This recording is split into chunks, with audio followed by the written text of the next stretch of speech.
কোরআনে কারিমে আল্লাহ বলেছেন, ইয়াকুনু ফুকারা ইউগনিহিমুল্লাহু মিন ফাদলি, তোমরা তোমাদের অধীনস্থদেরকে বিয়ে শাদী দাও, যদি তারা গরিব হয় বিয়ে করলে আল্লাহ তাআলা বরকত দিবেন, ধনী করে দিবেন। ওমর রাদিয়াল্লাহু তাআলা আনহু বলেছেন, আজাবান লিমান তালাবাল গিনা মিন গায়রি নিকাহ, ওই ব্যক্তিরে দেখে আমার খুব আশ্চর্য হয় যে ধনী হইতে চায় অথচ বিয়ে করে না।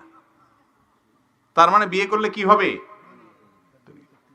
আর আমাদের দেশে এখন অভিভাবকরা সবাই ছেলে মেয়েকে বিয়ে দেয় না, কয় আগে নিজের পায়ে দাঁড়া।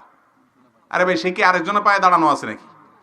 বলো যে নিজের পায়ে দাঁড়া। এই নিজের পায়ে দাঁড়ানোর এটা ব্যাখ্যা দিয়ে শেষ করা কঠিন। কারোর মতে মাসে 1 লাখ টাকা কামাইলে তারপরে নিজের পায়ে দাঁড়ানো হলো, কারোর মতে সরকারি একটা চাকরি পাইলে তারপরে নিজের পায়ে দাঁড়ানো হলো। এভাবে করতে করতে বিবাহ দেরি করে। বিবাহ দেরি করলে সমাজে জেনা বাড়বে না কমবে? বাড়বে।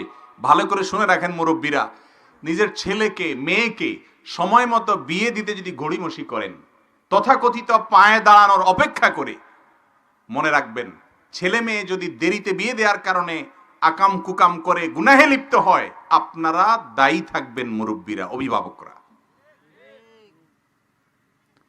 অতএব বিয়ে বিলম্ব করবেন না, বিয়েকে সহজ করুন, জেনার পথ বন্ধ হবে। বিয়ে কঠিন করবেন, জেনার পথ সহজ হবে। ঠিক না বে ঠিক? অতএব বিয়ে সহজ করতে হবে, আল্লাহ তাআলার নির্দেশ এটা।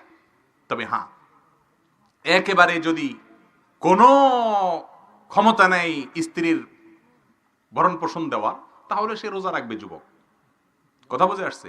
কিন্তু কোনো মতে যদি ডাল ভাতের ব্যবস্থা করতে পারেন, আলহামদুলিল্লাহ।